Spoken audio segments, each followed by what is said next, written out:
Hello, I'm Daniel, and welcome to the Emunah Project. We here at the Emunah Project are continuing in our series of videos with respect to advice, guidance, education, inspiration, information.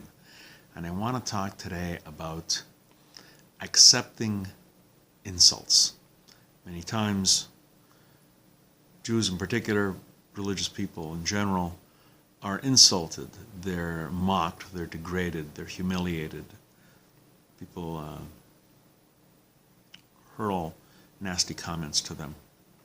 And I'm reminded of the passage in the Talmud in Tractate Gittin, Masechta Gittin, 36b, where it says that Hashem's friends are those who bear the shame of these insults without responding in kind and accept the suffering joyfully.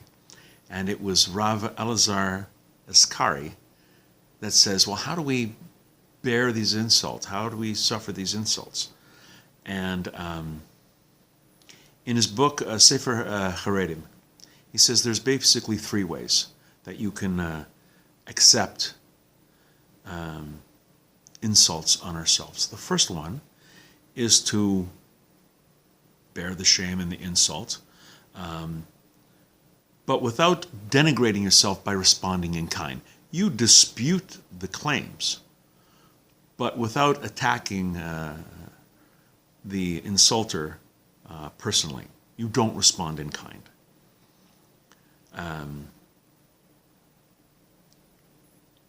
You meet the antagonist, but don't resort to personal attacks. Second method, they listened to the insults, and although they're hurt, they don't respond at all because they feel responding to the antagonist will merely cause them to spew more insults. So they bear the insult, they don't respond back, but it's done out of fear because it's just going to make things worse. He just replies, it's just going to go on worse. The third level, the higher level, the highest level, is to perform Hashem's will with love and accept the lot that you're going to be insulted and humiliated without a response of any kind because of Emunah and Bitachon. By Emunah, faith in God, and Bitachon, trust in God that all things are ultimately for the best. This is a very lofty source for not responding at all. And I'm reminded of the story of the Chazon Ish, the great Torah scholar who lived in Bnei Noach in the 40s and 50s and was highly respected by his scholarship. And he and a student happened to be walking in Poland. This was after the war. And a group of thugs, ruffians, started following them, started hurling insults at them. One can only imagine what they said. These two obviously Orthodox Jews.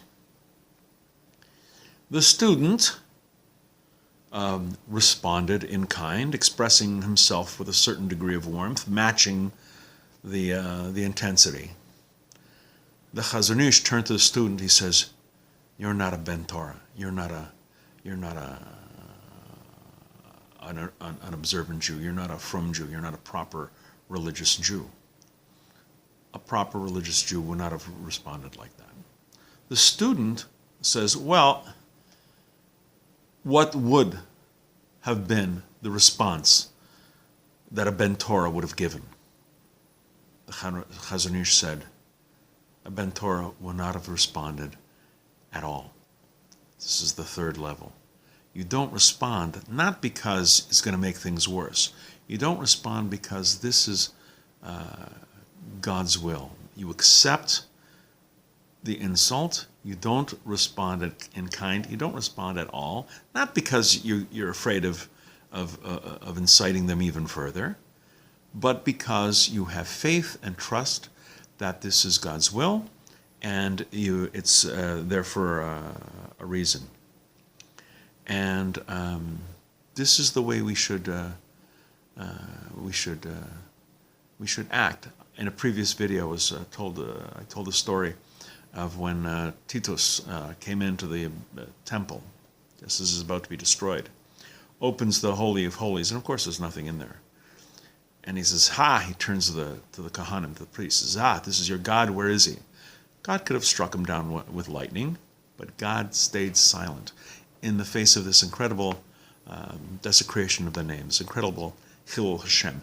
When we are insulted and humiliated and we stay silent, we are emulating Hashem. We are acting in a godly manner.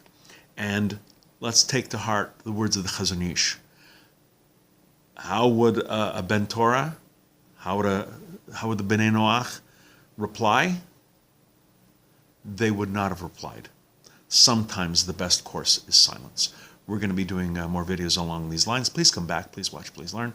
And until then, on behalf of the Emunah Project, I'm Daniel, and thank you so much.